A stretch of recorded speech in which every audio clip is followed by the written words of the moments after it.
സന്തോഷമുള്ള എല്ലാവരും കരങ്ങൾ ഉയർത്തി ദൈവത്തിന് സ്തോത്രം ചെയ്താട്ടെ. ഒരിക്കൽ കൂടെ ശക്തിയോടെ ദൈവത്തിന് സ്തോത്രം ചെയ്താട്ടെ. അനുഗ്രഹിക്കപ്പെട്ട ഈ സഭായോഗത്തിൽ നമുക്കൊരുമിച്ചായിരിക്കുവാൻ സർവകൃപാലുവായി ദൈവർക്ക് അവസരത്തിനായി ദൈവത്തിന് സ്തോത്രം ചെയ്യുന്നു. വിവിധ സ്ഥലങ്ങളിൽ നിന്ന് ഈ ആരാധനയിൽ പങ്കെടുക്കുന്ന എല്ലാ പ്രിയപ്പെട്ടവർക്കും വേഗം വരുന്ന കർത്താവായ യേശു ക്രിസ്തു വിലയുടെ നാമത്തിൽ വിനീതമായ സ്നേഹവന്ദനം അറിയിക്കുകയാണ്. നമ്മുടെ കേരളത്തെ സംബന്ധിച്ചിടത്തോളം വളരെ ദുഃഖപൂർണമായ ഒരാഴ്ചയായിരുന്നു കഴിഞ്ഞ ആഴ്ച. ഞാൻ പറയാൻ നിങ്ങൾക്കറിയാം. നാടും വീടും വിട്ട് ജോലി തേടി വിദേശ രാജ്യങ്ങളിൽ പോയിരിക്കുന്ന ആയിരക്കണക്കിന് ആളുകൾ നമ്മുടെ ചുറ്റുമുണ്ട്. പ്രത്യേകിച്ച് മലയാളികളായിട്ടുള്ള ആളുകൾ ജീവസന്ധാരണത്തിന് വേണ്ടി അവർ നാട് വിട്ട് ജോലിക്ക് വേണ്ടി പോകുന്നത് സർവ്വസാധാരണമായ കാര്യമാണ്. പ്രത്യേകിച്ച് ഗൾഫ് മേഖലയിലെ ധാരാളം ആളുകൾ ജോലി ചെയ്യുന്നു, വർഷങ്ങളോട് ജോലി ചെയ്യും. അവരെല്ലാം ദൈവത്തിൻ്റെ വിസ്താരമായ ചെറിയ മറവിൽ ദൈവം മറയ്ക്കുകയും സൂക്ഷിക്കുകയും ചെയ്യുകയാണ്.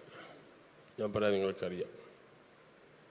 കഴിഞ്ഞ ദിവസമുണ്ടായ വലിയ അപകടം, കുവൈറ്റിലുണ്ടായ ആ മഹാദുരന്തം, വീഴ്ചകൾ എന്താണോ ഒന്നും നമുക്കറിയത്തില്ല, എന്താ പ്രശ്നം പറ്റിയെന്ന് നമുക്കറിയത്തില്ല. പല കാര്യങ്ങൾ പലരും പറയുന്നു. ഷോർട്ട് സർക്യൂട്ട് എന്ന് പറയുന്നു, സിലിണ്ടർ കത്തി തീ പടർന്നെന്ന് പറയുന്നു. ഏതായാലും ആ കെട്ടിടം മൊത്തം പുകയോടെ നിറയുകയും ധാരാളം പേര് ആക്സിഡൻറ്റിൽ മരിക്കാനിടയായി തീർന്നു. ഞാൻ എൻ്റെ വിശദാംശം പറയും. നിങ്ങളെല്ലാം ടി വി കൂടെയും പത്രത്തിൽ കൂടെ അത് കണ്ടതായതുകൊണ്ട് ഞാൻ അതിനെക്കുറിച്ച് നാൾ വഴി പറയാൻ ആഗ്രഹിക്കുന്നില്ല. എല്ലാം മരിച്ചുപോയവരും ചെറുപ്പക്കാരായിട്ടുള്ള പ്രിയപ്പെട്ടവരും അവരൊരു വീടിൻ്റെ കണ്ണിലുണ്ണികളും വീടിനെ നടത്തിക്കൊണ്ടിരുന്നവരും ഒക്കെയുള്ള നല്ല അനുഗ്രഹിക്കപ്പെട്ട പ്രിയപ്പെട്ടവരാണ്. അത് ഏത് ജാതി മതസ്ഥരാണെങ്കിലും വേർപാട് ദുഃഖം തന്നെയാണ്. വിശ്വാസികളായിട്ടുള്ള പ്രിയപ്പെട്ടവരും ആ കൂട്ടത്തിൽ അക്കരെ നാട്ടിൽ പ്രവേശിക്കാനിടയായി തീർന്നു. നമ്മുടെ കുടുംബത്തിൽ അങ്ങനെ അനർത്ഥം വന്നാൽ അത്രമാത്രം നമ്മളെ കാര്യത്തിൽ ഭാരത്തോടെ ഇരിക്കുമോ, അതേ ഭാരത്തിൽ അവർക്ക് വേണ്ടി പ്രാർത്ഥിക്കാനേ നമുക്ക് കഴിയത്തുള്ളൂ. ഞങ്ങളുടെ കുടുംബത്തിൽപ്പെട്ട ഒരു ആൻറ്റി കങ്ങാരെ കല്യാണം കഴിച്ചിട്ടുണ്ട്. ആഞ്ഞിത്താൻ IPC ഹോളിൻ്റെ ജസ്റ്റ് ഓപ്പോസിറ്റാണ്. അമ്മുക്കുട്ടി മാമയെ ഞങ്ങൾ വിളിക്കുന്നു. 75 വയസ്സ് പ്രായമുണ്ട്. ആ മാതാവിൻ്റെ ഭർത്താവ് 2 വർഷം മുമ്പ് ഈ ഭൂമിയിൽ നിന്ന് മാറ്റപ്പെട്ടു.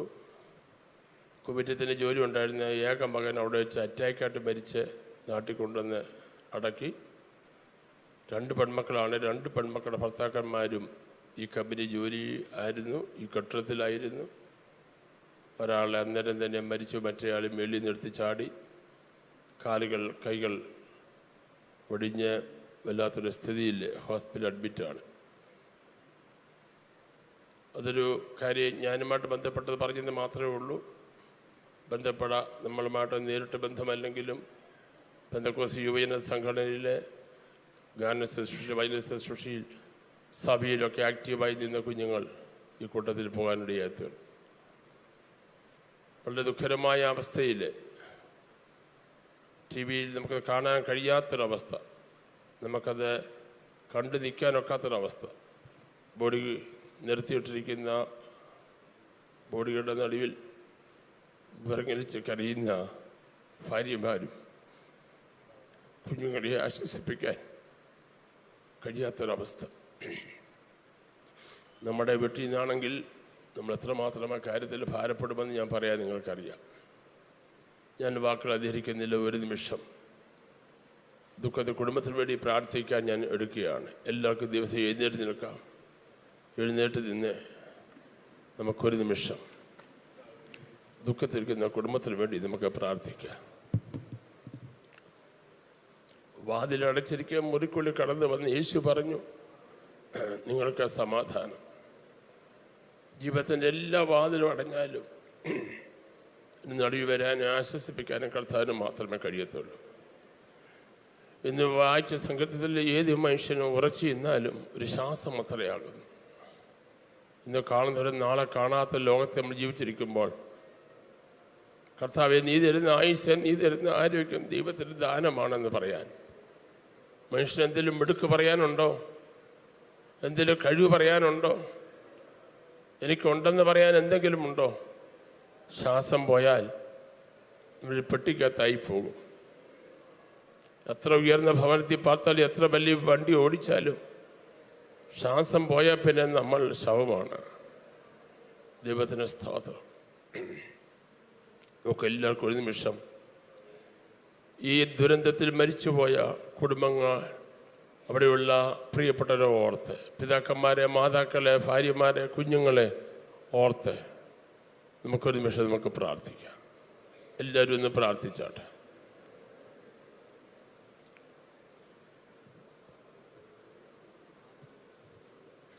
കർത്താവേ, സ്വർഗസ്ഥനായ പിതാവേ, ഞങ്ങൾ ചേർന്ന് കുടുംബങ്ങൾക്ക് വേണ്ടി പ്രാർത്ഥിക്കുന്നു. കഴിഞ്ഞ ആഴ്ച സമയത്ത് ജീവിച്ചിരുന്ന പ്രിയപ്പെട്ടവർ ഇന്ന് പെട്ടിക്കകത്ത് മണ്ണിനടിയിലുമൊക്കെ ആയിരിക്കുന്നല്ലോ. കർത്താവേ, എത്രയോ സൗകര്യന്മാരായി വിധവന്മാരായിപ്പോയി. എത്രയോ കുഞ്ഞുങ്ങൾക്ക് പിതാക്കന്മാരെ നഷ്ടപ്പെട്ടു. എത്രയോ മാതാപിതാക്കൾക്ക് മക്കളെ നഷ്ടപ്പെട്ടു. ദൈവമേ, എത്ര രൂപ ഗവൺമെൻറ് കൊടുത്താലും ആരെല്ലാം കൊടുത്താലും കർത്താവെ, ആ ജീവന് പകരം വെക്കാൻ ആർക്കും കഴിയത്തില്ല. ആ പ്രിയപ്പെട്ട അതിദുഃഖത്തിൽ മുങ്ങിപ്പോകാതെ ദൈവം അവരെ സമാധാനത്തോടെ കാക്കണമേ എന്ന് പ്രാർത്ഥിക്കുന്നു. വാതിലടച്ചിരിക്കുക മുറിക്കുള്ളിൽ കടന്നു വന്ന് യേശു പറഞ്ഞു, നിങ്ങൾക്ക് സമാധാനം. ജീവിതത്തിൻ്റെ എല്ലാ വാതിലും അടഞ്ഞാലും അതിൻ്റെ നടുവിൽ നിൽക്കാനും ആശ്വസിക്കാനും കർത്താവിന് മാത്രമേ കഴിയത്തുള്ളൂ.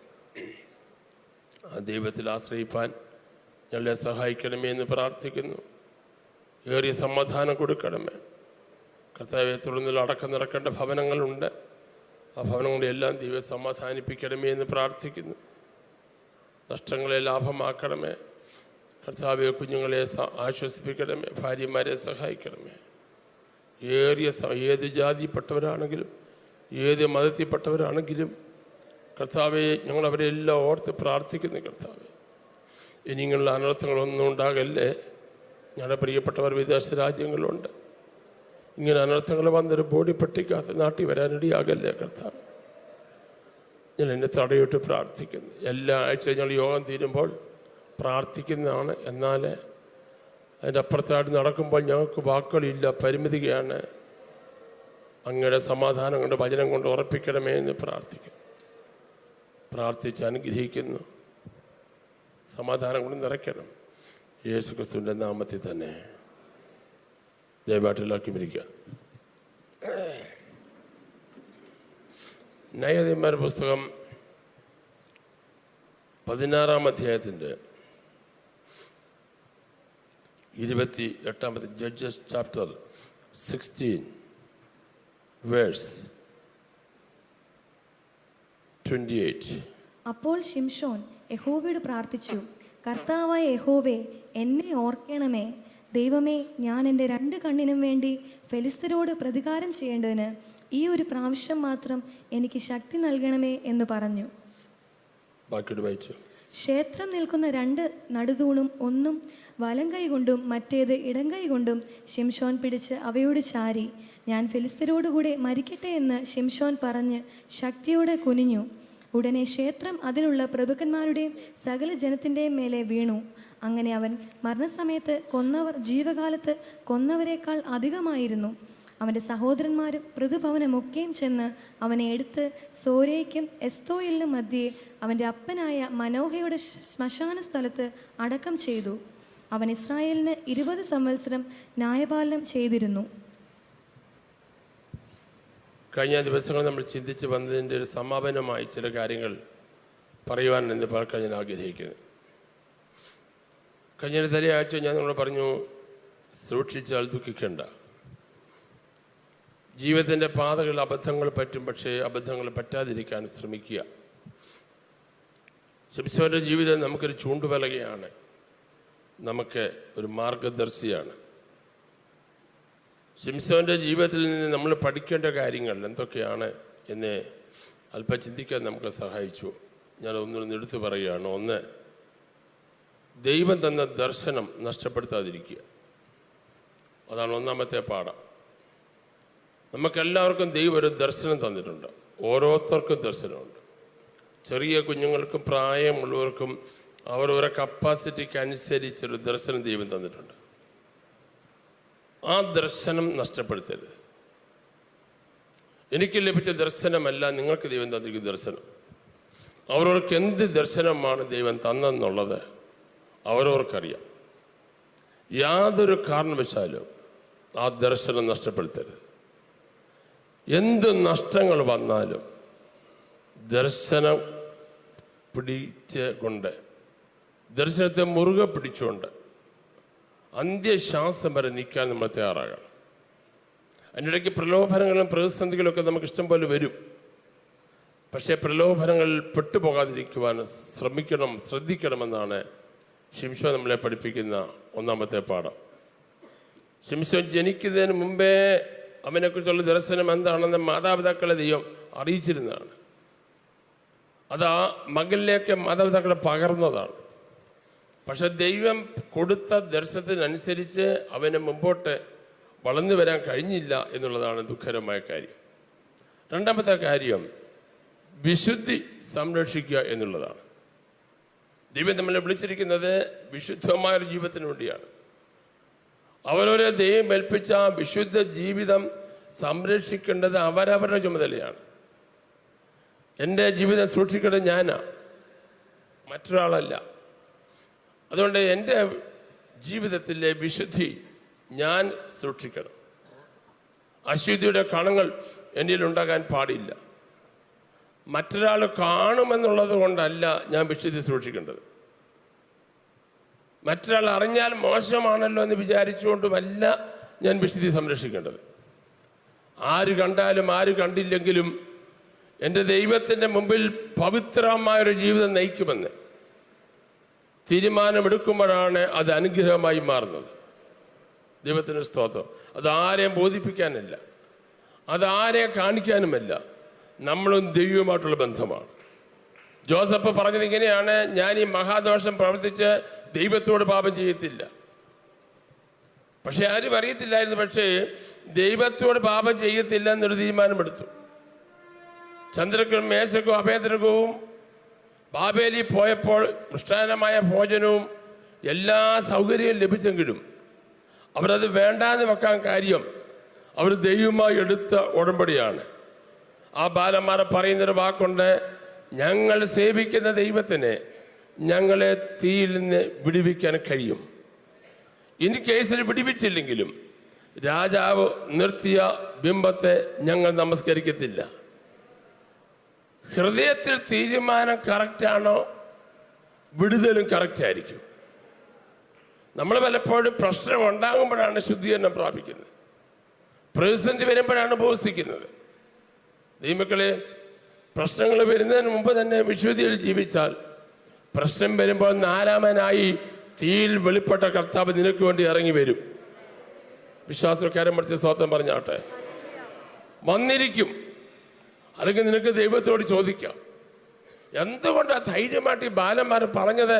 ഞങ്ങൾ സേവിക്കുന്ന ദൈവത്തിന് ഞങ്ങളെ വിടുവിക്കാൻ കഴിയുമെന്ന് ധൈര്യമായി പറയാനുള്ള കാര്യമെന്താ? അവർക്കറിയായിരുന്നു ഞങ്ങൾ ജീവിതം കൊണ്ട് ദൈവത്തോട് പാപം ചെയ്തില്ല. ചില പിള്ളേർ പറഞ്ഞില്ലേ, വീട്ടിൽ നിന്ന് പോയിട്ട് വേണം എനിക്കൊന്ന് അടിച്ചു പൊളിക്കാൻ. വീട്ടിൽ എപ്പോഴും അപ്പനും അമ്മയും ഒക്കെ വഴക്ക് പറയുന്നു. വെളിയിലാകുമ്പോൾ ആരും അറിയാത്തില്ല, ആര് ചെയ്താലും ചോദിക്കാനൊന്നുമില്ല എന്ന് ചിന്തിക്കുന്ന ആളുകളുണ്ട്.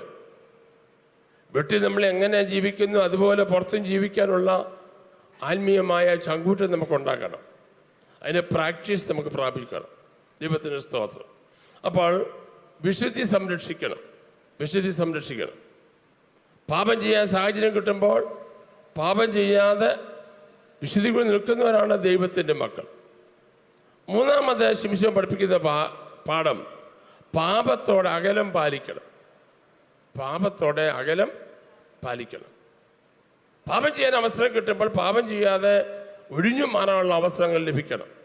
ഒരു ബലഹീനതയായിപ്പോയി, തെറ്റുപറ്റിപ്പോയി എന്ന് പറയാൻ ആർക്കും ഒരു പ്രയാസമില്ല.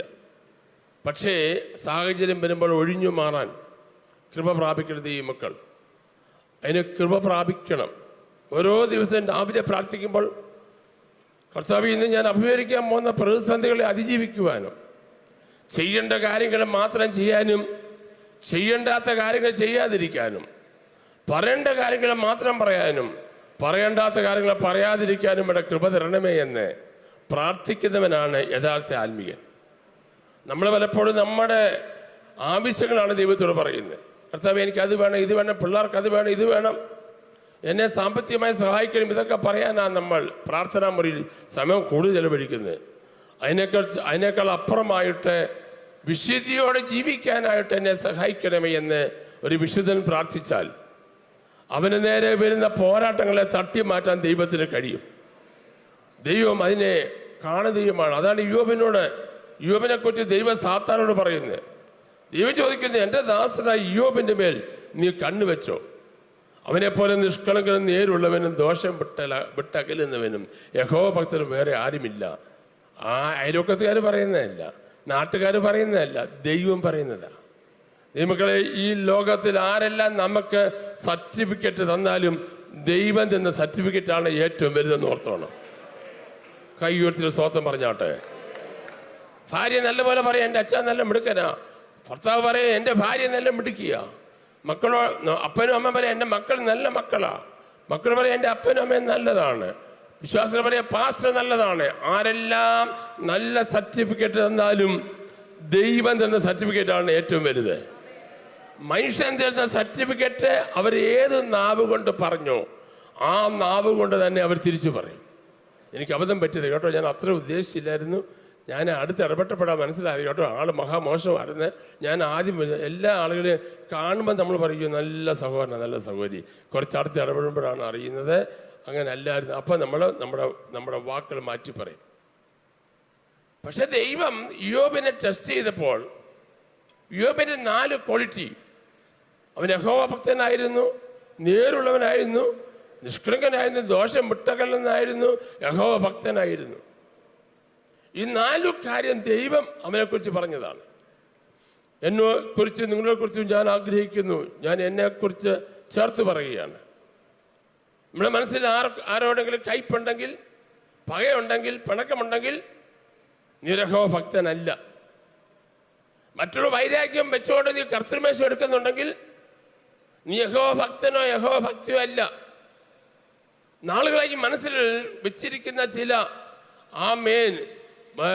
ദുഷ്ടചിന്തകളും ദുഷ്ടവിചാരങ്ങളും ക്ഷമിക്കാൻ കഴിയാത്ത പാപങ്ങളും അകത്തിരുന്ന് അതിൻ്റെ ശരീരത്തെ ക്യാൻസറാക്കി, രോഗമാക്കി, ദുഃഖമാക്കി നിന്നെ ക്ഷീണിപ്പിച്ച് ക്ഷയിപ്പിക്കുന്നൊരു പോരാട്ടം ഇപ്പോഴുമുണ്ട്. കഴിഞ്ഞ വെള്ളിയാഴ്ച ഒരു ഫാമിലൂടെ പ്രാർത്ഥിക്കാൻ വന്നു. ആ ആൻറ്റിക്ക് ഭയങ്കര ശ്വാസം മുട്ടലും വിഷമവും പ്രയാസവും ഒക്കെയാണ്. എപ്പോഴും ഇവിടെ ഇങ്ങനെ വേദന, ഇവിടെ ഇങ്ങനെ വേദന, കഴുത്തിന് ഇവിടെ ഇങ്ങനെ വേദന, ആഹാരം കഴിക്കാൻ വയ്യാതിരിക്കുന്നത്, എല്ലാം പ്രശ്നങ്ങളാണെന്നാണ് പറഞ്ഞത്.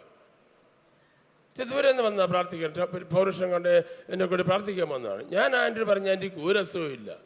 അപ്പോൾ അവർ നല്ലപോലെ അങ്ങ് ചിരിച്ചു. ശരിയാണോ പാസ്റ്റർ? ഞാൻ പറഞ്ഞു, ശരിയാ.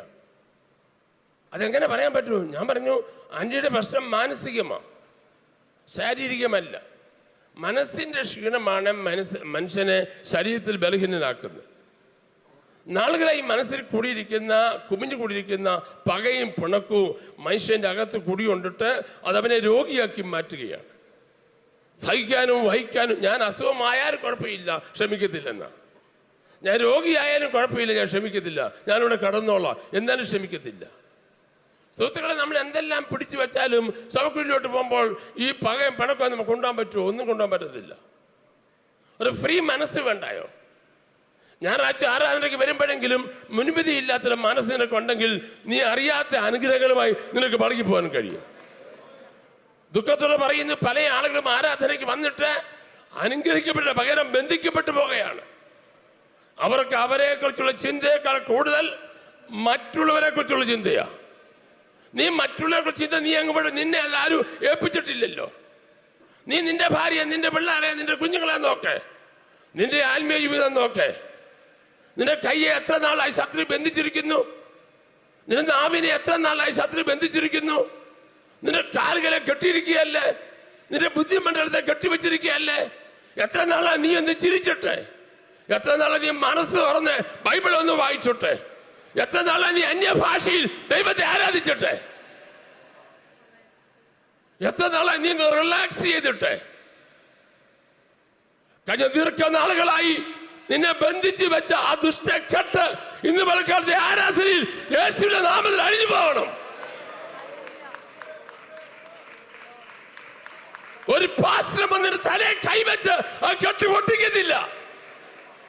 നീ പൊട്ടിക്കേണ്ട കെട്ട് നീ തന്നെ പൊട്ടിക്കണം. പണമുണ്ട് കയ്യിലിരിക്കട്ടെ, വീടുണ്ട് കയ്യിലിരിക്കട്ടെ, സൗന്ദര്യമുണ്ട് കയ്യിലിരിക്കട്ടെ, അതിവിടെ വിലപ്പോകത്തില്ല. ആ ദൈവത്തിന് ഒന്നുമല്ലത്. നിന്റെ എല്ലാ നന്മകളും ദൈവത്തിന് വട്ടപൂജ്യമാ. ദൈവത്തിന് നിന്റെ നന്മയല്ല വേണ്ടത്, ദൈവത്തിന് നിന്നെയാ വേണ്ടത്. സ്തോത്രം, സ്തോത്രം, സ്തോത്രം. നിന്റെ പ്രൗഢി ഇവിടെ കാണണ്ട. നീ ആരാന്ന് ഇവിടെ അറിയണ്ട. നീ ഏത് കുടുംബത്തിൽ വന്നെന്ന് ഇവിടെ അറിയണ്ട. ഒറ്റ കാര്യം അറിഞ്ഞാൽ മതി, നീ നിന്റെ ദൈവമായി നിരപ്പായ ജീവിതമാണോ നയിക്കുന്നത്? അല്ലെങ്കിൽ നീ വട്ടപൂജ്യമാകട്ടോ. എത്ര തുള്ളിയാലും എത്ര ചോടിയാലും എത്ര അന്യഭാഷ പറഞ്ഞാലും മൈനസ് മാർക്കാ. പരീക്ഷയ്ക്ക് പ്ലസ് മാർക്കുമുണ്ട്, മൈനസ് മാർക്കുമുണ്ട്.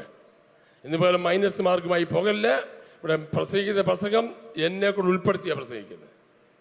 പാസ്റ്റർ ഇതിനകത്ത് മുക്തനായിട്ടല്ല പ്രസംഗിക്കുന്നത്, പാസ്റ്ററിനകത്ത് ചേർന്ന് നിന്ന് പ്രസംഗിക്കുകയാണ്. ദൈവത്തിന് സ്തോത്രം. അതുകൊണ്ട് ഒരു നിർമ്മല മനസാക്ഷി സഭായത്തിന് വന്നിട്ട് നിനക്ക് ഉറക്കൊരു സ്തോത്രം പറയാൻ ഒക്കുന്നില്ലെങ്കിൽ നിന്നെ എവിടെയോ ശത്രു ബന്ധിച്ചു വെച്ചിരിക്കുക. രണ്ട് കൈയും ദൈവം തന്നിട്ട് കൈ അടിക്കാൻ കഴിയുന്നില്ലെങ്കിൽ എവിടെയോ കണക്ഷൻ പോയിട്ടുണ്ട്. ഇന്ന് പകല കണക്ഷൻ കൂട്ടിക്കെട്ടിക്കണം. ആരും വന്ന് കയ്യെ പിടിച്ച് കൂട്ടി അടുപ്പിക്കത്തില്ല, വേണേ കൈ അടിച്ചാൽ മതി. ഇന്ന് പോലെ യേശുവിന്റെ നാമത്തിൽ പറയുന്നു, നിന്റെ ശരീരം ദൈവത്തിന്റെ ആലയമാണ്. ഈ ശരീരം കൊണ്ട് ദൈവത്തെ മഹത്വപ്പെടുത്തണം. ഈ ശരീരം ഫാഷൻ പരേഡിലുള്ളതല്ല. ഈ ശരീരം പ്രദർശിപ്പിക്കാനുള്ളതല്ല. ഈ ശരീരം ദൈവത്തിന്റെ ആലയമാണ്.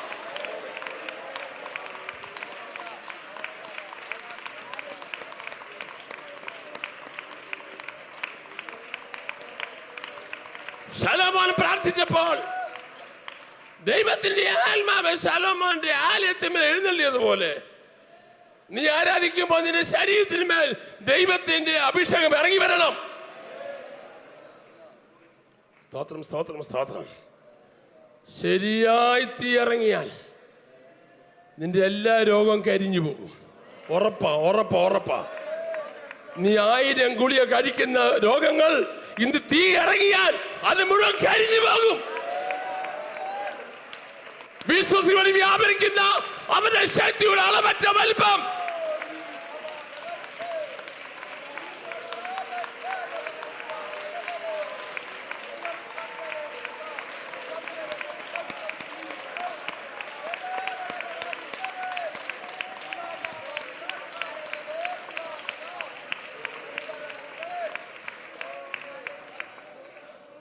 ഒരു വിശ്വാസി ഒരു തെങ്ങും തോപ്പിക്കൂടെ പോയപ്പോൾ ഒരു തേങ്ങ പൊടിഞ്ഞു കിടക്കുന്നത് കണ്ടു. ഇപ്പോഴത്തെ കാര്യമല്ല, പണ്ടത്തെ കാര്യമാണ്. അന്ന് തേങ്ങയ്ക്ക് ഭയങ്കര ഡിമാൻഡുള്ള കാലം. ആരും കാണാതെ തേങ്ങ എടുത്ത് കക്ഷത്തിൽ വെച്ച് പാത്ത് തുവാര കൊണ്ട് തോർത്തുകൊണ്ട് പൊതിഞ്ഞ് അങ്ങോട്ട് പോകുമ്പോൾ വസ്തുവിൻ്റെ ഉടമസ്ഥൻ കണ്ടു ഇയാൾ തേങ്ങ എടുക്കുന്നത്. വിശ്വാസിയാണ്. ഉടനെ ആ മനുഷ്യൻ ചോദിച്ചു, എടാ വിശ്വാസി, ഈ തേങ്ങ എടുക്കാൻ നിനക്ക് നാണമില്ലായിരുന്നു? ആ മനുഷ്യൻ നാണിച്ചു പോയി. വെട്ടിച്ചിന് തേങ്ങ പൊട്ടിച്ചപ്പോൾ വാട്ടത്തേങ്ങയായിരുന്നു, അതിനകത്തൊന്നുമില്ലായിരുന്നു. ആ പാസ്റ്റർ പറഞ്ഞിങ്ങനെയാണ്, ഒരു വാടൽ തേങ്ങയ്ക്ക് വേണ്ടി നിന്റെ വിശ്വാസം നഷ്ടപ്പെടുത്തല്ലേ, നിന്റെ സാക്ഷ്യം നഷ്ടപ്പെടുത്തല്ലേ. വല്ലതും പിടികിട്ടിയോന്ന് എനിക്കറിയത്തില്ല. ചെറിയ കാര്യങ്ങൾക്ക് വേണ്ടി നിന്റെ വിശ്വാസം നഷ്ടപ്പെടുത്തല്ലേ, നിന്റെ ആത്മീയത നഷ്ടപ്പെടുത്തല്ലേ. നീ ദൈവത്തിൻ്റെ കയ്യിലെ മുത്ത, നീ ദൈവത്തിൻ്റെ കയ്യിലെ മുത്താ, നീ ദൈവത്തിൻ്റെ കയ്യിലെ നക്ഷത്രമാ, നീ ദൈവത്തിൻ്റെ കയ്യിലെ ആമേൻ ഇമ്പമുള്ള വിശ്വാസിയാ നീ. നിന്നെ തൊടാൻ ഒരു ശക്തിക്കും ദൈവം അനുവാദം കൊടുത്തിട്ടില്ല. ഒരിക്കൽ തീക്കട്ട ഉറും ഭരിക്കാൻ ദൈവം സമ്മതിക്കത്തില്ല. നീ അഭിഷേകമുള്ള ദൈവത്തിന്റെ അഭിഷേകത്തിന്റെ തീക്കട്ടയാ. നിന്നെ തൊടാൻ ലോകത്തിലെ ഒരു ശക്തിക്ക് അനുവാദമില്ല.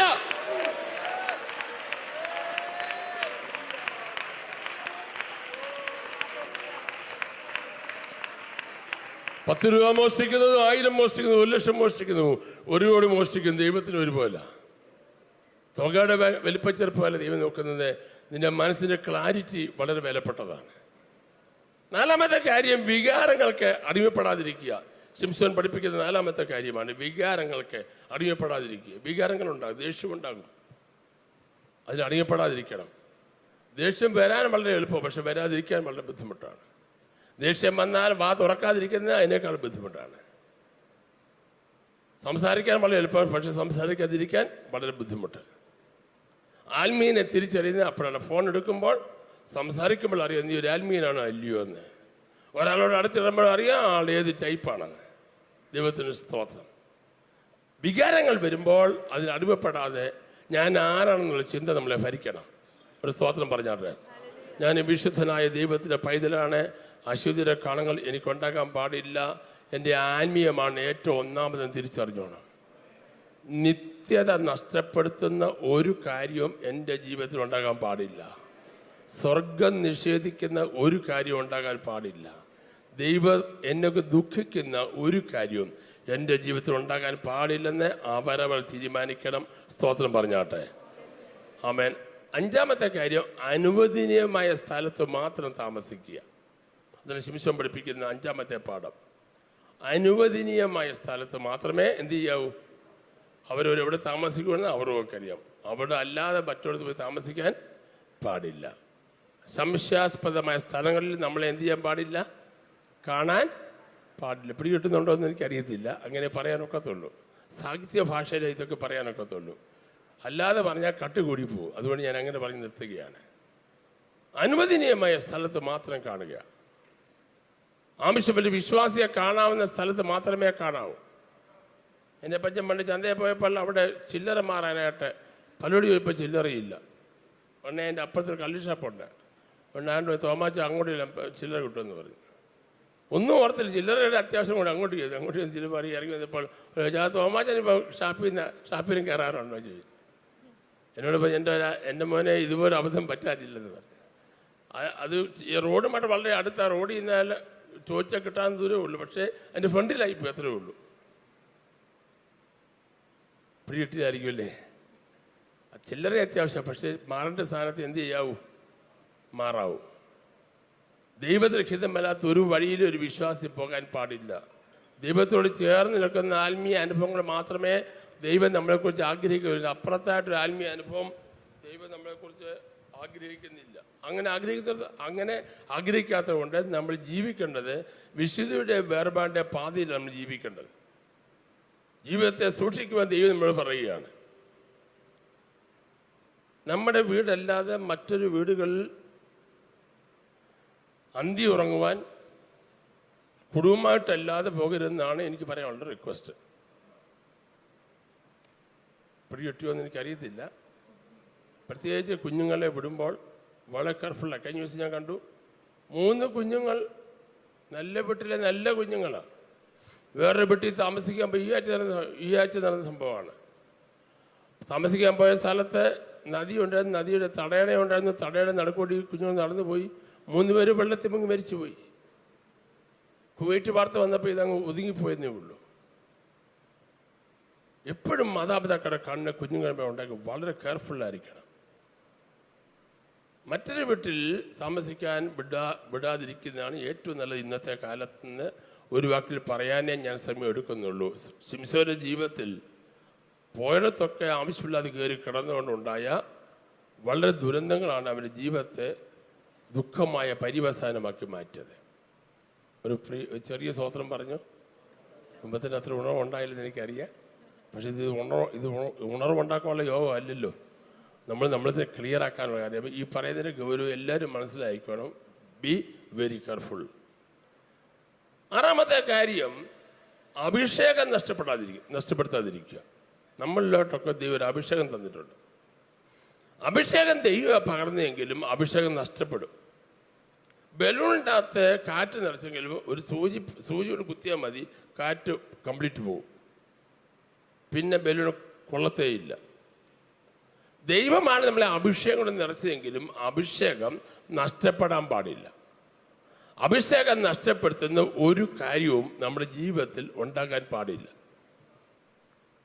എല്ലാവരും അവരോട് തന്നെ തീരുമാനിക്കേണ്ട കാര്യമാണ്. ഒരിക്കൽ ഈ അഭിഷേകത്തെ നിറച്ച് ഒരിക്കൽ വിശ്വാസി വന്നു, പക്ഷേ അഭിഷേകം നഷ്ടപ്പെടുത്താൻ പാടില്ല. കഴിഞ്ഞ ദിവസം ഒരു വെള്ളിയാഴ്ചത്തെ പ്രാർത്ഥനയ്ക്ക് വന്നൊരു ദേവദാസൻ ഇവിടെ പ്രസംഗിച്ചപ്പോൾ പറഞ്ഞൊരു കാര്യം, 80 വയസ്സുള്ള അഭിഷേകത്തിൽ നിലനിൽക്കുന്നൊരു ദേവദാസി ചൈനയിൽ അവർ സ്ഥാപിച്ച സഭ, ആ സഭയിലേക്ക് ഇവിടുന്ന് നമ്മുടെ നാട്ടിൽ നിന്നൊരു പാസ്റ്റർ ചെന്നു. പാസ്റ്റർ എന്ന് ആ അമ്മച്ചിക്ക് കൈ കൊടുത്തപ്പോൾ പാസ്റ്റർ എടുത്തടിച്ച് താഴെ വീണു. കൈ കൊടുത്തതേ ഉള്ളൂ, എടുത്തടിച്ച് താഴെ വീണു. സ്ലേയിങ്ങോ മുന്തി വീഴ്ത്തിയോ ഒന്നും ചെയ്തില്ല, തൊട്ടതേ ഉള്ളൂ, കറണ്ടടിക്കുന്ന പോലെ. അപ്പോൾ ആ ദേവദാസൻ പറയുന്നത് ഇങ്ങനെയാണ്, തൻ്റെ പുസ്തകത്തിൽ ഇങ്ങനെയാണ്, വിശുദ്ധിയിൽ ജീവിക്കുന്ന ഒരു മാതാവാണ്. ജനിച്ച കാലം മുതൽ ജീവിച്ച കാലം മുതൽ വിശുദ്ധിയോടെ നിറവേറുകയും അഭിഷേകം നഷ്ടപ്പെടുത്താതെ ഉപവാസനും പ്രാർത്ഥനയും ഇരിക്കുകയാണ്. ഒരു അഭിഷേകം പ്രാപിച്ച ദൈവത്തിൻ്റെ പേരിൽ മരിക്കാറാകുമ്പോഴും അവൻ്റെ ശരീരത്തിൽ കൂടി വ്യാപരിക്കുന്ന ഒരു അഭിഷേകത്തിന് ശക്തിയുണ്ട്. അത് വാചകം അടിച്ച് കിട്ടുന്നതല്ല. ദൈവത്തിൻ്റെ സ്തോത്രം. പ്രാർത്ഥിക്കുന്നവരെ മുഖത്ത് നോക്കിയാൽ അറിയാം, അവരെ കൈയടി കണ്ടാൽ അറിയാം, അവരെ സ്തോത്രം കേട്ടാൽ അറിയാം, വിശന്ന് കഴിക്കുന്നതും വിശപ്പില്ലാതെ കഴിക്കുന്നതും കണ്ടാൽ അറിയാം. ചിലർ കൈപൊക്കെ കൈതാക്കെ കൈയടി സ്തോത്രം പറ സ്റ്റാൻഡ് സിറ്റ് സ്പിരിച്വൽ ഡ്രില്ല. പക്ഷെ അഭിഷേകം പ്രാപിച്ചവന് ഒരു ഡ്രില്ലിൻ്റെ ആവശ്യമില്ല. അവന് കോമ്പൗണ്ടിൽ കാല് കുത്തുമ്പോൾ അവൻ്റെ മേൽ വ്യാപരിക്കുന്നൊരു അഭിഷേകമുണ്ട്. അവൻ കാറെ നിറങ്ങുമ്പോൾ വ്യാപരിക്കുന്നൊരു അഭിഷേകമുണ്ട്. ഈ ഹോളിൽ കാല് കുത്തുമ്പോൾ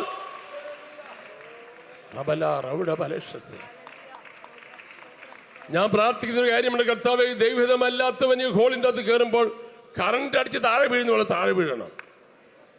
ദൈവമുണ്ടെന്ന് തിരിച്ചറിയണം. എത്ര പേർക്ക് ഇന്ന് പലക്കാലം മനസ്സിലാകുന്നുണ്ട് ദൈവം ഉണ്ടെന്ന്? ദൈവം ഉണ്ടെന്ന് വിശ്വസിച്ചൊരു സ്തോത്രം പറഞ്ഞാട്ടെ. ആ ദൈവത്തിലെ ശക്തി എൻ്റെ മേൽ വ്യാപരിക്കുന്നുള്ളവരെ സ്തോത്രം പറഞ്ഞാട്ടെ. കൈയടിച്ച് ഉറക്കാൻ ദൈവത്തിലെ സ്തോത്രം പറ. ആ ശക്തി എൻ്റെ മേൽ വ്യാപരിക്കുന്നുണ്ട്. ആ ശക്തിയെ തറക്കാൻ ലോകത്തിൽ ഒരു ശക്തിക്ക് കഴിയത്തില്ല.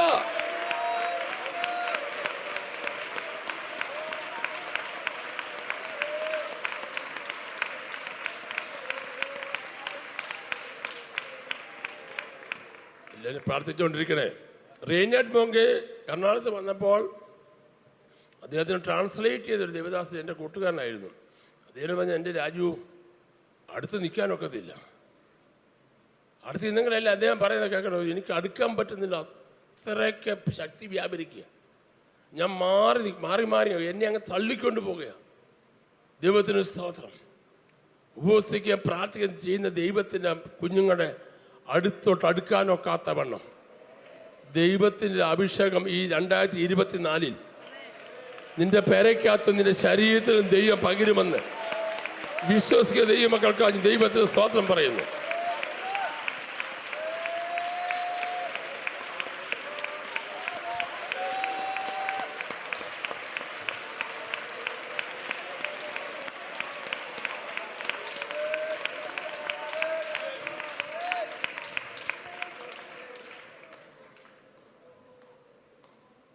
എൻ്റെ സ്നേഹിതനുണ്ടായിരുന്നു.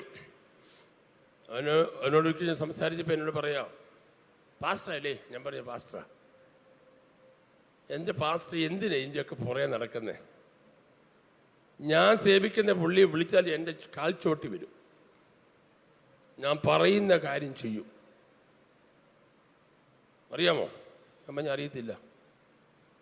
എന്നിട്ട് ഞാൻ പറയുകയാണ്, ഈ പണി നിർത്തിയിട്ട് എൻ്റെ കൂടെ കൂടിക്കോ. ഈ ശക്തിയല്ല, ആ ശക്തി വെളിപ്പുറത്ത് വരുന്ന ശക്തിയാണ്. ഇപ്പം എനിക്ക് മനസ്സിലായി ഏത് ശക്തിയാണ്. സാത്താൻ സേവയാണ്. ഞാൻ പറഞ്ഞാടാ, അത് വരും സത്യമാണ്, പക്ഷെ നിന്നെ കൊണ്ടേ പോകത്തുള്ളൂ. നിന്നെ കൊണ്ട് അങ്ങനെ ബൈബിൾ പഠിപ്പിക്കുന്ന നിന്നെ കൊണ്ട് നടക്കുന്ന കാര്യമാണോ? ഒറ്റ വാക്കി പറയാ, അവനെ കൊണ്ട് പോയി കേട്ടോ, അവനെ കൊണ്ട് പോയി. അന്ധകാര ശക്തി വിളിക്കുമ്പോൾ വെളിപ്പുറത്ത് വരും, പക്ഷേ നിന്നെ കൊണ്ടേ പോകത്തുള്ളൂ. പക്ഷെ നമ്മുടെ ശക്തി ഉണ്ടല്ലോ, അല്പം വെളിപ്പുറത്ത് വന്നില്ലെങ്കിലും നമ്മളെ അക്കരെ എത്തിക്കുന്നതാണ്. നമ്മളെ നിത്യതയിലെത്തിക്കുന്ന അഭിഷേകം.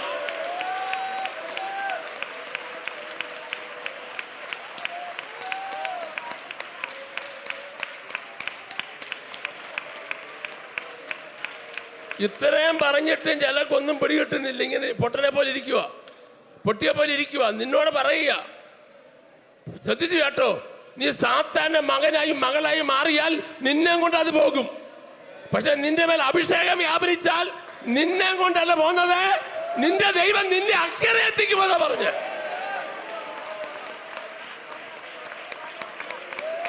ഇതുപോലെ യേശുവിന്റെ നാമത്തിൽ ഉറങ്ങുന്ന നിന്നോടാ പറയുന്നത്, ഉറങ്ങുന്ന നിന്നോടാ പറയുന്നത്.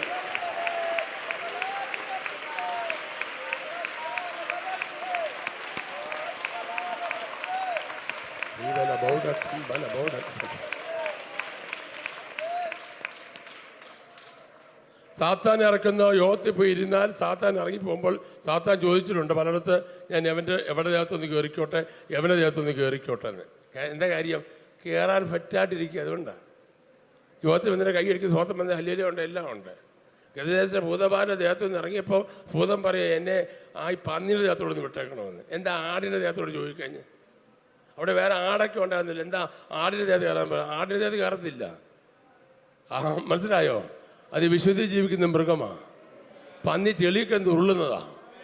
നിന്റെ ദേഹത്ത് കയറും കേട്ടോ, ഓർത്തോണം. പേടിപ്പിക്കാൻ പറയല്ല.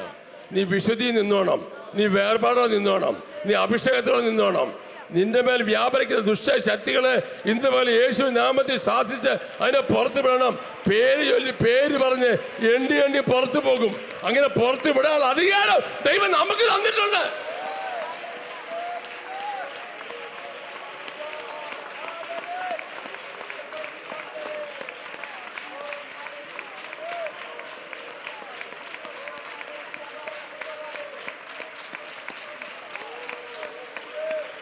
ദൈവമക്കളെ, ആത്മീയ ജീവിതം കുഞ്ഞുകളിയായിട്ട് എടുക്കരുത്. 8 മണിക്ക് തുടങ്ങുന്ന യോഗത്തിന് 8:30 വന്ന് കയറി 10 മണിക്ക് പോകുന്നൊരു പരിപാടിയാക്കി നീ മാറ്റല്ലേ. അത് റേഷൻ കടയിൽ പോകുന്നതും സിനിമയ്ക്ക് പോകുന്നതും ഒക്കെ അങ്ങനെ ആക്കിക്കൂ. ഇത് ആത്മീയ ജീവിതം ഇവിടുത്തെ അധ്യക്ഷൻ രാജഭോക്കാലേ അല്ല, ദൈവമാ. നീ വീട്ടിൽ നിന്ന് ഇറങ്ങുമ്പോൾ തൊട്ട് നിന്നെ റഡാറിൽ കാണുന്നൊരു കണ്ണുണ്ട്. നിന്റെ ആങ്സൈറ്റി എത്രമാത്രമാണോ ദൈവത്തിന് അറിയാം. ഇവിടെ വന്നിരിക്കുന്ന എന്തിന് പരിപാടിക്കാൻ ദൈവത്തിന് അറിയാം. മാറത്ത് വർഗത്തിൽ കെട്ടിയവനായി, വെള്ളോട് സസ്യമായി കാലുകളുള്ളവനായി, അഗ്നിജാലകത്ത് കണ്ണുകളുള്ള സർവശക്തനായ ദൈവം ഈ ആലയത്തിൽ ഇന്ന് വർക്കാലം ഉലാവിക്കൊണ്ടിരിക്കുക.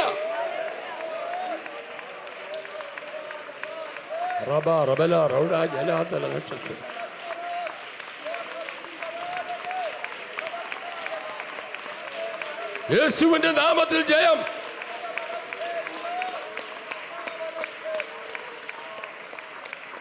ആത്മീയ കാര്യങ്ങളെ വളരെ ഗൗരവമായി കാണണം. Take it very serious. അല്ലെങ്കിൽ നീ സീരിയസ് ആയി പിന്നെ അറിയേണ്ടി വരും.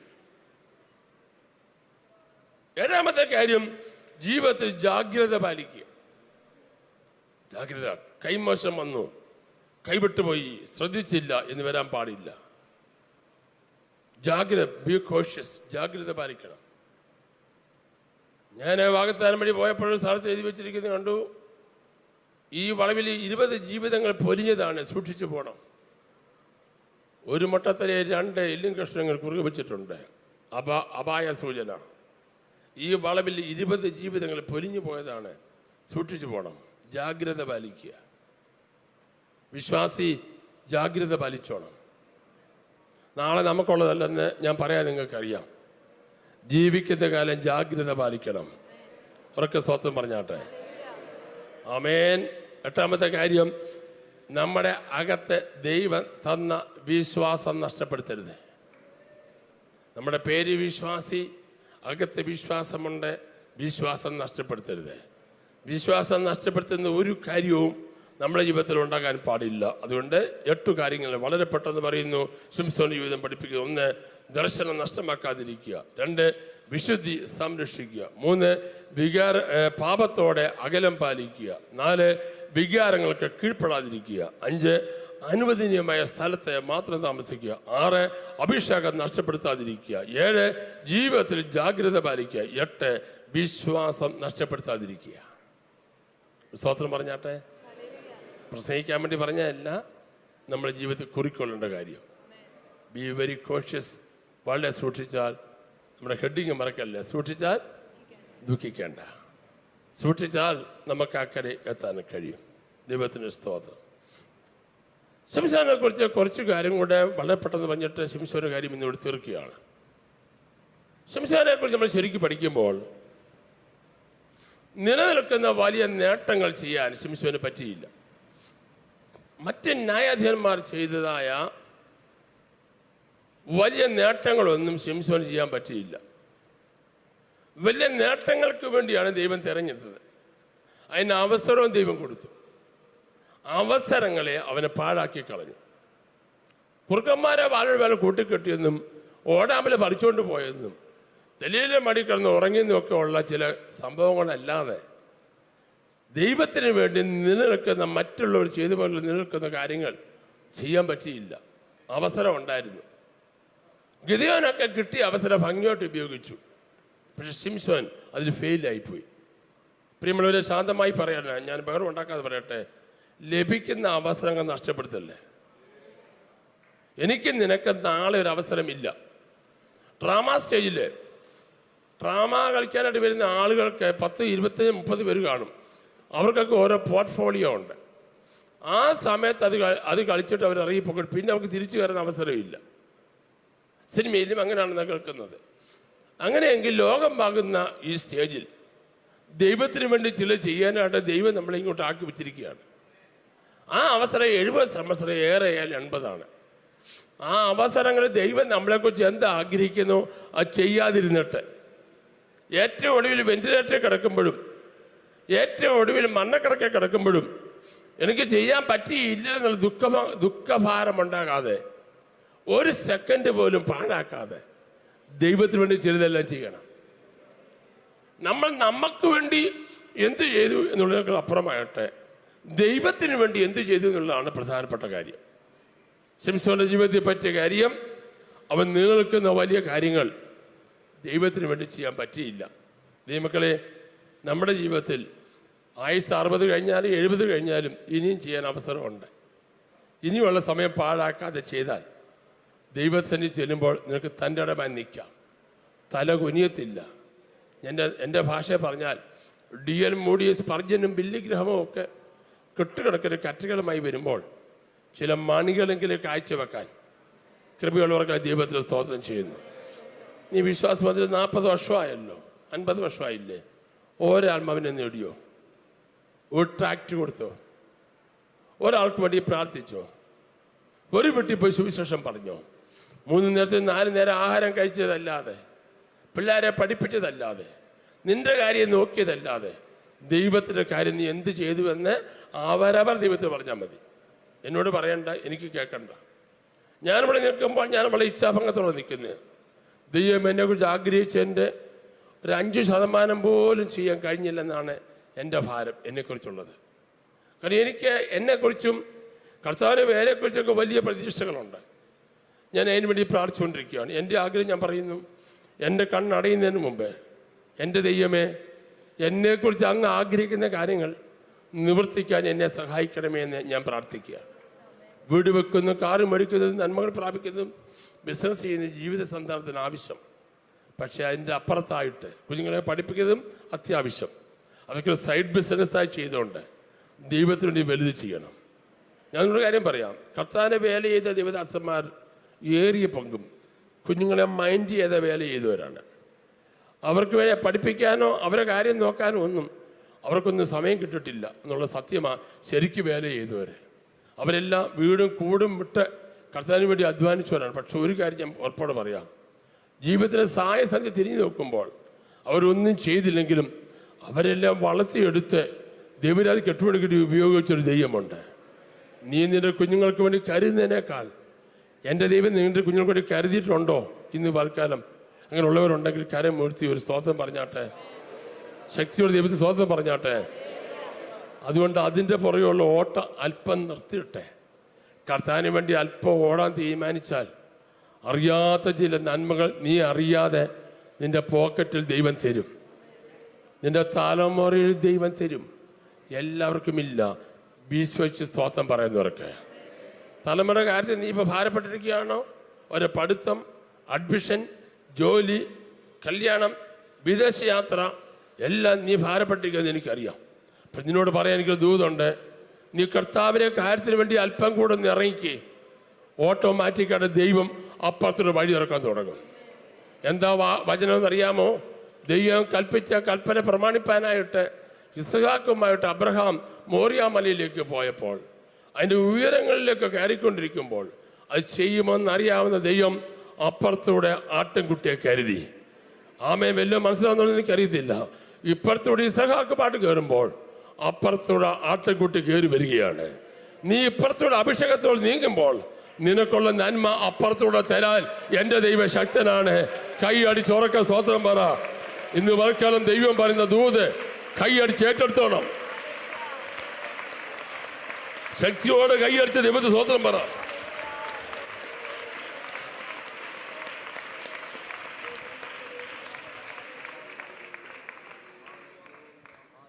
നീ ഇപ്പുറത്തൂടെ ദൈവത്തിന് വേണ്ടി പ്രവർത്തിക്കുമ്പോൾ അപ്പുറത്തൂടെ നിനക്ക് വേണ്ടി കരുതും. ഒരു സ്തോത്രം പറഞ്ഞാട്ടെ. ഞാൻ പറഞ്ഞിട്ട് ചിലക്ക് വിശ്വാസം വരുന്നില്ല. ചില വിചാരം ഞാൻ എൻ്റെ മിടുക്കൊണ്ടത്തെ നേടിയ നല്ല കുഞ്ഞ്. നിൻ്റെ കുഞ്ഞുങ്ങൾ വിദേശത്ത് പോയത് നിൻ്റെ മിടുക്കല്ല, ദൈവത്തിൻ്റെ കരുണയാണ്. ഒരു 10 അക്ഷരം പഠിച്ച നിൻ്റെ മിടുക്കല്ല, നീ പണം മുടക്കിയതല്ല, ദൈവത്തിൻ്റെ കരുണയാണ്. അവർക്ക് 2 കാലം നടക്കാൻ ബലം കൊടുത്തത് നിൻ്റെ കൃപയല്ല, ദൈവത്തിൻ്റെ കൃപയാ. ഓട്ടിസം വരാത്ത കുഞ്ഞിനെ ദൈവം തന്നില്ലേ, അതിന് നീ സ്തോത്രം പറയണം. നിരന്ന് നീങ്ങാത്ത കുഞ്ഞിനെ ദൈവം തന്നില്ലേ, നീ അതിന് സ്തോത്രം പറയണം. വീൽച്ചറിൽ നീങ്ങാത്ത കുഞ്ഞിനെ ദൈവം തന്നില്ലേ, നീ അതിന് സ്തോത്രം പറയണം. ഇന്ന് ദൈവം ദാനങ്ങൾക്കായി കൈ അടിച്ച് ഉറക്കെ സ്തോത്രം പറയാൻ തയ്യാറായാൽ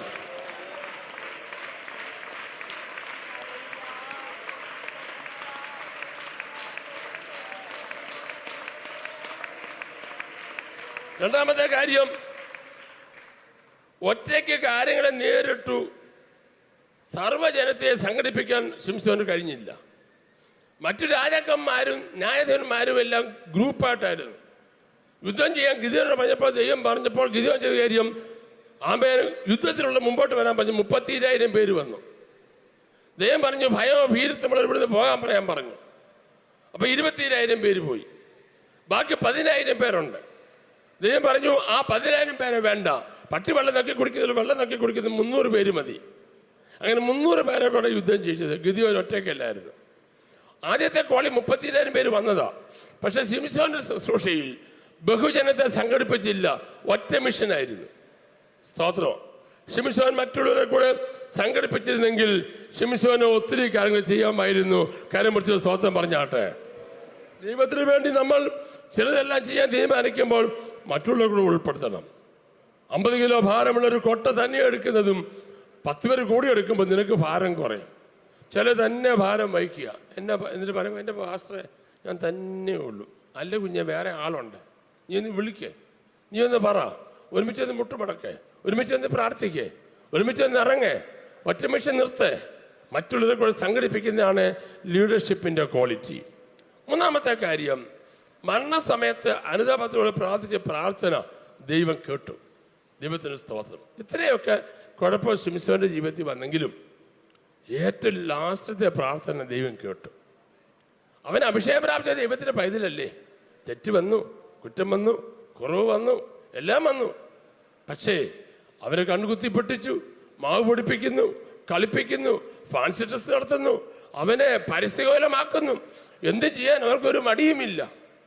ഈ പ്രതിസന്ധിയിൽ ഏറ്റവും ഒടുവിൽ അവനെ അപമാനിക്കാനായി ഫിലിസ്ത്യരുടെ വലിയ അമ്പലത്തിൽ അവനെ കൊണ്ടുപോയി. അമ്പലത്തിൽ ഏകദേശം 3000-ഓളം പേരുണ്ടായിരുന്നു. 3000-ഓളം പേര് ഒരുമിച്ച് കൂടിയപ്പോൾ ഫിലിസ്ത്യ പ്രഭുക്കന്മാർ പറഞ്ഞു, നമ്മളെ കളിപ്പിച്ച, നമ്മളെ ആളുകളെ കൊല്ലിച്ച ഈ ശിംശോനെ നമ്മുടെ ദൈവം ആരാ, ഫിലിസ്ത്യൻ്റെ ദൈവം നമ്മുടെ കയ്യിൽ തന്നിരിക്കുകയാണ്. അതുകൊണ്ട് അവനെ കൊണ്ട് ഇനിയും കുറച്ച് കളിയൂടെ കളിപ്പിക്കാനുണ്ട്. കളിപ്പിക്കാനായിട്ട് ഒരു പരസ്യകോലമാക്കി ശിംശോനെ അവരുടെ മുമ്പിൽ നിർത്തുകയാണ്. ഈ സംഭവം അരങ്ങേറിക്കൊണ്ടിരിക്കുമ്പോൾ അവന് മേൽ പകർന്ന പഴയൊരു അഭിഷേകം അകത്തൂടെ വ്യാപരിക്കാൻ തുടങ്ങി. അവൻ്റെ ആ ചെറിയ മുടിയൊക്കെ ഇത് കിളിക്കാൻ തുടങ്ങി. മുഴുവൻ തകർന്നു പോയതാ. പക്ഷേ ചെറിയ ചെറിയ കുറ്റികൾ ദൈവം വെച്ചിട്ടുണ്ട്. ദൈവത്തിൻ്റെ സ്തോത്രത്തിൽ ഞാൻ എൻ്റെ മെസ്സേജ് അവസാനിപ്പിക്കാൻ പോകുമ്പോൾ ദൈവം ചൊല്ലി സംസാരിക്കുകയാണ്. നേരെ നിൽക്കാൻ പറ്റിയില്ല, നേരെ ചെയ്യാൻ പറ്റിയില്ല, ഒത്തിരി അബദ്ധങ്ങളും കുറവുകളും ഒക്കെ പറ്റി. ജീവിതത്തിൻ്റെ സായസത്തിൽ എത്തി നിൽക്കുകയാണ്. പക്ഷേ നിന്റെ മേലെ പറയുന്ന അഭിഷേകമുണ്ടല്ലോ, അതിന് അല്പം കുറവ് വന്നാലും നിന്നെ കൈവിടുന്ന ദൈവമല്ല നമ്മുടെ ദൈവം. നിന്നെ ഉപേക്ഷിക്കുന്ന ദൈവമല്ല നിന്റെ ദൈവം. നാട്ടുകാർ പറയുന്ന കമന്റ് നീ കേൾക്കണ്ട, ദൈവം പറയുന്ന കമന്റ് നീ കേട്ടാൽ മതി. എൻ്റെ ഒരു വലിയ അത്ഭുതം, അവൻ്റെ മേൽ ദൈവത്തിന് കണ്ണിങ്ങനെ ഉണ്ട്. ദാഗോന്റെ ക്ഷേത്രത്തിൽ കളിക്കുമ്പോഴും ദൈവത്തിന് കണ്ണ് അവൻ്റെ മേലുണ്ട്. കണ്ണ് കുത്തി പൊട്ടിച്ചപ്പോഴും ദൈവത്തിന് കണ്ണ് അവൻ്റെ മേലുണ്ട്. ഒരു കാലത്ത് അഭിഷേകത്തിൽ നിന്നവനാ, ഒരു കാലത്ത് കൈ അടിച്ചവനാ, ഒരു കാലത്ത് സ്തോത്രം പറഞ്ഞവനാ, ഒരു കാലത്ത് ഉള്ളിച്ചാടിയവനാ. പക്ഷെ ശക്തി പോയി. പക്ഷേ ഒരു കാര്യം കേട്ടോണേ, ശക്തി പോയെങ്കിലും അവന്റെ ദൈവഭയം പോയില്ല. സഭയോട് ഞാൻ പറയുന്നു, ദൈവഭയം പോകരുത്. എല്ലാവരും പ്രാർത്ഥിച്ചുകൊണ്ടിരിക്കണ്ടേ? ഒരു വലിയ വിടുതൽ ലാസ്റ്റ് മൂമെന്റ് ദൈവം ചെയ്യാൻ പോകുക. യേശുവിന്റെ നാമത്തിൽ രക്തം ജയമെടുക്കട്ടെ.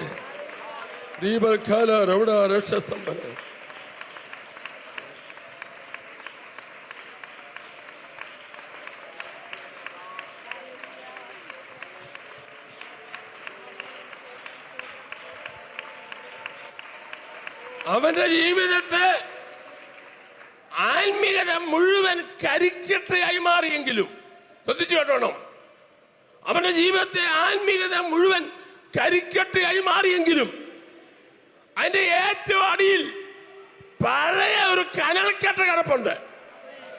രക്തം ജയം മുഴുവൻ കരിക്കട്ടയായെങ്കിലും ഏറ്റവും അടിയിൽ ഒരു കനൽക്കട്ട കിടപ്പുണ്ട്. ഇന്നുപോലെ യേശുവിന്റെ നാമത്തിൽ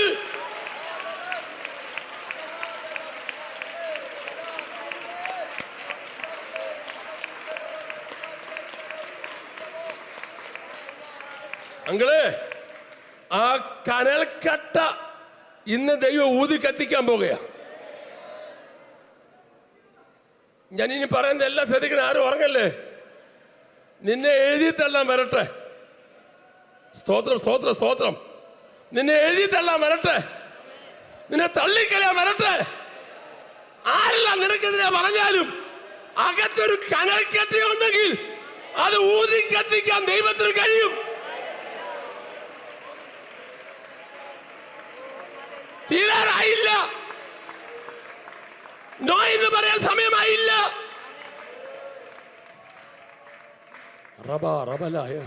വലിയൊരു അഭിഷേകം ഇപ്പൊ വ്യാപരിച്ചുകൊണ്ടിരിക്കുക. ഞാൻ ആത്മാവിൽ കാണുന്നുണ്ട്. ചിലരെ കെട്ട് കർത്താവ് അഴിച്ച് തെറിപ്പിക്കുക. റബലതല റൗഡതല രക്ഷ സമ്പൽ ഖലാതല. സ്തോത്ര സ്തോത്ര സ്തോത്ര സ്തോത്ര സ്തോത്ര സ്തോത്ര സ്തോത്ര.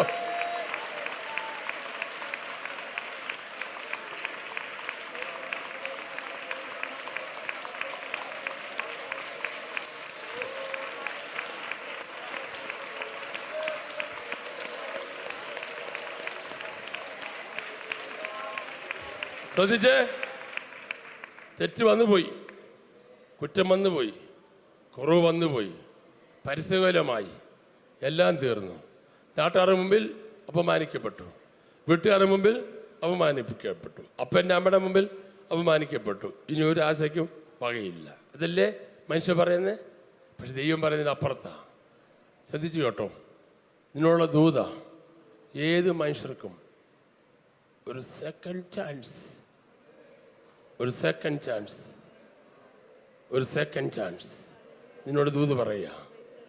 സെക്കൻഡ് ചാൻസ് ഇന്ന് പകൽ ദൈവം തരിക. എല്ലാവർക്കും ഇല്ല, വിശ്വസ്തോത്രം പറയുന്നവർക്ക് ഒരു second chance, second chance, second chance, second chance, രണ്ടാമതൊരു ചാൻസ് കൂടെ, ലാസ്റ്റ് ചാൻസ്.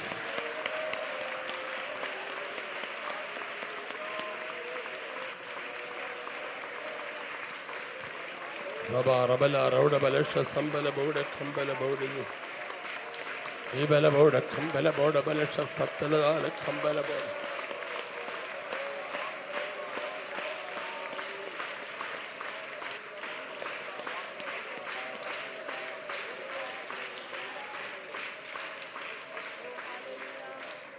ഞാൻ ഇത്രയും നേരം പറഞ്ഞ എല്ലാ ശിംശോന്റെ മൈനസുകളാണ് പറഞ്ഞത്, അവന് പറ്റിയ അബദ്ധങ്ങളും പാളിച്ചുകളോ പറഞ്ഞത്. പക്ഷെ ഇനി ഞാൻ പറയാൻ പോകുന്നത് ഒരു പാളിച്ചയല്ല. ഒരു വീട് ദൈവം ഇറങ്ങി വന്ന് ഇത്രയും പരിസ്ഥിതി വന്നപ്പോഴും ദാഗോര ക്ഷേത്രത്തിൽ മാവ് പൊടിച്ചപ്പോഴും 2 കണ്ണ് പൊട്ടിപ്പോയപ്പോഴും അകത്തെ ദൈവവിശ്വാസം നഷ്ടപ്പെട്ടു പോയില്ല. ദൈവത്തെ പഴി പറഞ്ഞില്ല. നാസിർ വധസ്ഥം പോയി, ജഡ പോയി, പക്ഷെ അകത്തെ ദൈവം പോയില്ല. സ്തോത്രം, സ്തോത്രം. ഒരു തുരുമ്പ് അകത്തുണ്ടോ, അതിനെ ആളിക്കത്തിക്കും ദൈവം. നിന്റെ അകത്തൊരു അഭിഷേകമുണ്ടോ, അതിനെ ആളിക്കത്തിക്കും. നിന്റെ അകത്തൊരു ജീവന്റെ തുടിപ്പുണ്ടോ, അതിനെ ആളിക്കത്തിക്കും ദൈവം. ഇന്ന് പോലെ ആന്റി ആളിക്കത്തിക്കും, മോളെ ആളിക്കത്തിക്കും, അങ്കളെ ആളിക്കത്തിക്കും ദൈവം.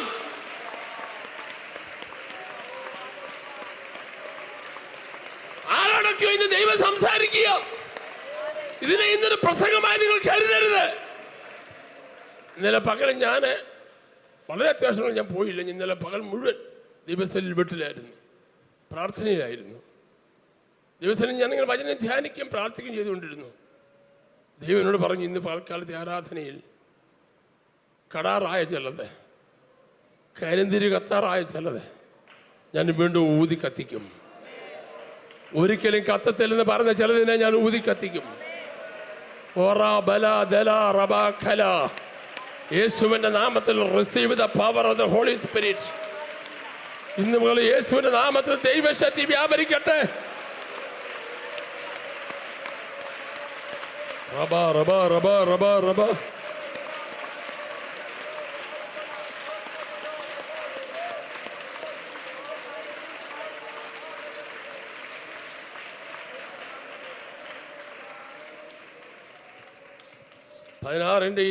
വായിച്ച മോളെ. അപ്പോൾ ശിംശോൻ യഹോവയോട് പ്രാർത്ഥിച്ചു.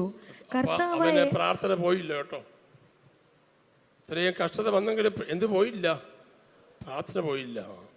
അപ്പോൾ ശിംശോൻ യഹോവയോട് പ്രാർത്ഥിച്ചു. എന്താ പ്രാർത്ഥിച്ചേ? കർത്താവായ യഹോവേ, കർത്താവായ യഹോവേ, എന്നെ ഓർക്കണമേ, എന്നെ ഓർക്കണേ. ദൈവമേ, എന്റെ നിർത്തിയിട്ട് വായിക്കട്ടെ. ദൈവമേ, ഞാൻ എന്റെ 2 കണ്ണിനും എന്റെ 2 കണ്ണിനും വേണ്ടി ഫെലിസ്ത്യരോട് പ്രതികാരം ചെയ്യേണ്ടതിന് ഈ ഒരു പ്രാവശ്യം മാത്രം, ഈ ഒരു ലാസ്റ്റ് ചാൻസ്, ഈ ഒരു പ്രാവശ്യം മാത്രം എനിക്ക് ശക്തി നൽകണമേ എന്ന് പറഞ്ഞു. കർത്താവേ, നീ ഒത്തിരി പ്രാവശ്യം ശക്തി തന്നിട്ടുണ്ട്. ആ ശക്തിയിലൊക്കെ ഞാൻ മതിയും മറന്ന് അഹങ്കരിച്ചു പോയി. പക്ഷേ ഇപ്പൊ ശക്തി എല്ലാം പോയിരിക്കുക. പക്ഷെ ലാസ്റ്റ് ചാൻസ്, ഒരു ശക്തി തരണേ കർത്താവേ. അടുത്ത വായിച്ചേ. ക്ഷേത്രം നിൽക്കുന്ന 2 നടുതൂണും ഒന്ന് വലങ്കൈ കൊണ്ടും മറ്റേത് ഇടകൈ കൊണ്ടും ശിംശോൻ പിടിച്ച് അവയോട് ചാരി. ഞാൻ ഫെലിസ്ത്യരോട് കൂടെ മരിക്കട്ടെ എന്ന് ശിംശോൻ പറഞ്ഞ് ശക്തിയോടെ കുനിഞ്ഞു. ഉടനെ ക്ഷേത്രം അതിലുള്ള പ്രഭുക്കന്മാരുടെയും സകല ജനത്തിന്റെ മേലും വീണു.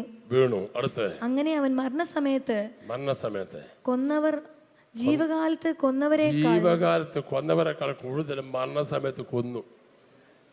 ഇതെല്ലാം പിടികിട്ടുന്നുണ്ടോ മക്കളെ? ഞാനിപ്പോൾ ഈ വിധത്തെ പിടിച്ച് തിരിച്ചാൽ ഇത് തിരിയുമോ? തിരിയത്തില്ല. എൻ്റെ ശക്തിയിൽ തിരിക്കാൻ പറ്റത്തില്ല. ഈ കഥകെ പിടിച്ച് വലിച്ചാൽ അത് ഇളകി വരുമോ? ഇളകി വരത്തില്ല. അതിശക്തമായി പതിക്കുന്ന ക്ഷേത്രത്തിൻ്റെ 2 തൂണുകൾ, അതും ബലമുള്ള ഏറ്റവും മുഖ്യമായ തൂണുകളിന്മേൽ ഈ അഭിഷേകമുള്ള ഈ മനുഷ്യൻ പിടിച്ചു കഴിഞ്ഞപ്പോൾ, അതിന്മേൽ ചാരിയപ്പോൾ ദൈവം ഇറങ്ങി വന്നെന്ന. ശിംശോന്റെ ബലം കൊണ്ട് താഴെ വീഴാൻ പറ്റത്തില്ല. അവരെ പ്രാർത്ഥന സ്വർഗത്തിൽ കേട്ട് ദൈവത്തെ ദൂതന്മാർ സ്വർഗത്തിൽ താഴെ ഇറങ്ങി വന്ന് ആ ക്ഷേത്രത്തെ പൊടിച്ചു കളഞ്ഞു. കൈയടിച്ച് സ്തോത്രം പറ. ഇന്ന് മറുകാലം ദൈവമക്കൾ ഓർത്തോണം, നിന്റെ ലാസ്റ്റ് പ്രാർത്ഥനയ്ക്ക് ശക്തിയുണ്ട്. ജീവകാലത്ത് കൊന്നവരെക്കാൾ കൂടുതൽ മരണസമയത്ത് കൊല്ലും.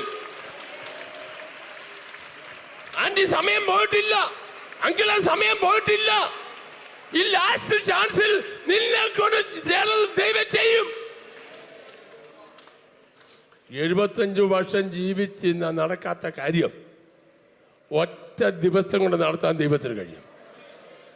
മനസ്സിലായി മാത്രം സ്വാതന്ത്ര്യം പറഞ്ഞാട്ടെ. നിങ്ങളോട് ദൂത തലേ തൊട്ട് പറയാൻ നേരമില്ലാത്തോണ്ട് പറയാ, നിങ്ങളോട് പറയാ, ഇന്ന് തന്നെ ദൈവം നിന്റെ മേൽ ഒരു പുതപ്പെടുക. ആ പുതപ്പ് നീ ഏറ്റെടുത്തോ. ജീവകാലത്ത് നീ ചെയ്യാത്ത ചില കാര്യങ്ങൾ ഈ അന്ത്യ സമയത്ത് നിന്നെ കൊണ്ട് ദൈവം ചെയ്യിക്കും. ഈ ബലബൗഡ കമ്പലബൗഡ ജാലക്കാല റപ്പപ്പാറ റബ റബ റബ റബ റബ റബ റബ റബ ജീലക്കാല റപ്പപ്പാറ റമ്പലബൗഡ ജാലബലക്ഷസ്.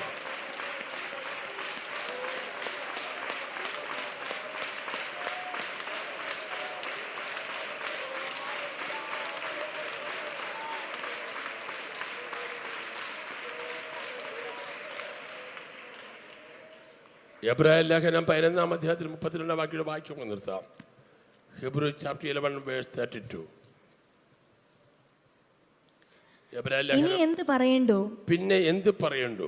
ഗിദ്യോൻ, ബാരാക്ക്, ശിംശോൻ, ഇഫ്താഹ്, ദാവീദ് എന്നിവരെ കുറിച്ച് ശമൂവേൽ മുതലായ പ്രവാചകന്മാരെ കുറിച്ചും വിവരിപ്പാൻ സമയം പോരാ. പുതിയ നിയമത്തിൽ എഴുതി വരുമ്പോൾ ശ്രദ്ധിച്ചേക്കണേ, ഇത് 1 മണിക്കൂർ പറയേണ്ട കാര്യം ഇതിനകത്തുണ്ടെച്ചാ. എബ്രായ ലേഖനം 11 അധ്യായം വിശ്വാസിപരമായ പട്ടിക. ഞാൻ അതിനെക്കുറിച്ച് അതിൽ കൂടാണ് പൗരുഷൽ ഇപ്പം രാത്രി പ്രസംഗിച്ചുകൊണ്ടിരിക്കുന്നത്. തുടർമാനമായി ഇപ്പോൾ അബ്രഹാമിന്റെ കാര്യം പ്രസംഗിച്ചുകൊണ്ടിരിക്കുന്നത്. ഓരോരുത്തരുടെ കാര്യം പറഞ്ഞിട്ടുണ്ട്. നോഹയുടെ കാര്യം, ഹാനോക്കിന്റെ കാര്യം, അബ്രഹാമിന്റെ കാര്യം എല്ലാം വിശദമായി പറഞ്ഞ് വരുമ്പോൾ എബ്രായ ലേഖനത്തെ പറയാ, ഇനി എന്നെ പറയാനാ? ആകയാൽ ഇനി എന്ത് പറയണ്ടോ? വായിച്ചേ. ആകയാൽ ഇനി എന്ത് പറയണ്ടോ? അടുത്ത ഗിദ്യോൻ, ബാരാക്ക്, ശിംശോൻ, ഇഫ്താഹ്, ദാവീദ് എന്നിവരെ കുറിച്ച് പറയാൻ ശമൂവേൽ മുതലായ പ്രവാചകന്മാരെ കുറിച്ച് വിവരിപ്പാൻ സമയം പോരാ. അവരെന്താ ചെയ്തത്? താഴെ എഴുതിയിട്ടുണ്ട്, അത് വായിക്കാൻ സമയമില്ല. അത് ഒരു വാക്കൊന്ന് വായിച്ചേ. വിശ്വാസത്താൽ അവർ രാജ്യങ്ങളെ അടക്കി, നീതി നടത്തി, വാഗ്ദത്തം പ്രാപിച്ചു, സിംഹങ്ങളുടെ വായടച്ചു, തീയുടെ ബലം കെടുത്തി, വാളിന്റെ വായ്ക്ക് തെറ്റി ഒഴിഞ്ഞു, ബലഹീനതയിൽ ശക്തി പ്രാപിച്ചു. വിട്ടിപ്പോയി വായിച്ചാൽ മതി. ബാക്കിയുള്ളവരെ കുറിച്ച് വിശദമായി പറഞ്ഞപ്പോൾ ഈ അപ്പോസ്തലൻ പറയുകയാണ്, ഇനിയും പറയാൻ ഒത്തിരി പേരുണ്ട്. അവരെ കുറിച്ച് പറയാൻ എനിക്ക് സമയം പോരാ, ഒത്തിരി എഴുതാനുണ്ട്. പക്ഷേ പേര് ഞാൻ പറയാം. ഗിദ്യോൻ, ബാരാക്ക്, ശിംശോൻ, ഇഫ്താഹ്. ദൈവമക്കളെ, അതൊക്കെ ഒന്ന് പ്രസംഗിക്കാൻ തുടങ്ങിയ സഭ നിർത്താൻ ഒക്കത്തില്ല. ദൈവം ഉപയോഗിച്ച ഭക്തന്മാർ എത്ര ശക്തന്മാരായിരുന്നു. നമ്മളൊക്കെ മരിച്ചു കഴിഞ്ഞിട്ട് വല്ലതും എഴുതാനുണ്ടോ? ഞാൻ ഇത് വായിച്ചപ്പോൾ ഓർത്ത് വല്ലതും ഉണ്ടോ വെച്ചാൽ ഒന്നുമില്ല. പ്രയാസമുണ്ട് തുടങ്ങി, ആമീൻ, അത്രേ ഉള്ളൂ. വേറൊന്നും എഴുതാനില്ല. ദൈവത്തിന് സ്തോത്രം. ഞാൻ പറയാൻ വന്ന ഒറ്റ കാര്യം പറഞ്ഞ് നിർത്തുകയാണ്. ഇത്രയേ ഉള്ളൂ. വിശ്വാസവീരന്മാരുടെ പട്ടികയിൽ ശിംശോന്റെ പേര് വിട്ടുപോകാൻ ദൈവം സമ്മതിച്ചില്ല. സ്തോത്രം പറഞ്ഞാട്ടെ. മഹാബുദ്ധിമാനായ ശലോമോന്റെ പേരതിനകത്തില്ലച്ച, പക്ഷേ കുരുത്തക്കേട് കാണിച്ച ശിംശോന്റെ പേര് അതിനകത്തുണ്ട്. സ്തോത്രം. ഞാൻ വാക്യം വായിച്ച് ഭയങ്കര സന്തോഷമുണ്ടായി. തെറ്റുകളും ബന്ധങ്ങളും കുറ്റങ്ങളും ബന്ധങ്ങളും പുതിയ നിയമത്തിലും ദൈവം ശിംശോനെ മറന്നില്ല. നിന്നെ മറക്കാത്തൊരു ദൈവമുണ്ട് കേട്ടോ. സ്തോത്രം പറഞ്ഞ് നിന്നെ മറക്കാത്തൊരു ദൈവമുണ്ട്. ശലോമോനെ മറന്നപ്പോഴും ശിംശോനെ നിന്നെ മറന്നില്ല കേട്ടോ.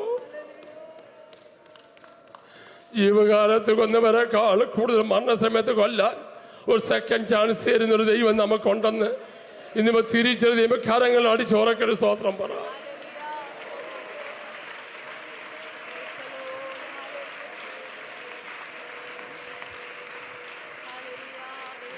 ഞാൻ ഈ പ്രസംഗിച്ച ദൂത് നിങ്ങളുടെ അകത്ത് ആളിക്കത്തട്ടെ. യൂട്യൂബിലുണ്ട്. നിങ്ങൾ വീട്ടിൽ പോയിട്ട് ഒന്നുകൂടെ കേൾക്കണം. ഒന്നുകൂടെ കേൾക്കണം. കേട്ടിട്ട് മുട്ടുമടക്കണം, തീരുമാനിക്കണം.